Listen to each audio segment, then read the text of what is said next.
pretty bad drought. Bales of silage were $130 to $180 a bale. Just unaffordable. You had to make the decision on what to do with your cattle. It's tough. It's tough for all farmers out there.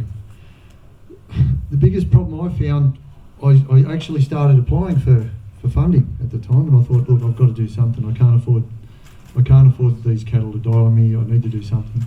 Luckily, we got some rain. But when I started filling the paperwork out, right at the end of the paperwork, the $5,000 grant had a caveat on it and said I had to use the money to transport my cattle off or on the property.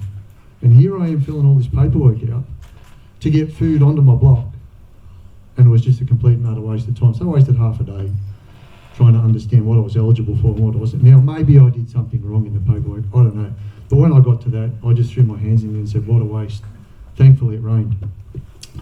So no caveats, no unreasonable caveats on bureaucratic paperwork for drought relief. We need to introduce that yesterday. Price gouging during times of drought, we spoke about that. It's a concern. We'd like to level the price so that we understand that people who are growing the crops need to make a reasonable price so that they can obviously continue to grow the crops. But the reality is, hitting a bloke when they're down is not Australian as far as I'm concerned. Fodder program. I would really like to see a national fodder program in the country where we've got bumper crops in Tasmania that can quite easily be transported to the mainland if we're running low on feed for our animals. At the end of the day, no one likes to see animals die. I know they're a commodity, though most of them end up in the freezer anyway. But I'm in charge of these things, and I've got a responsibility to make sure they're healthy and happy, and that's my job as a farmer.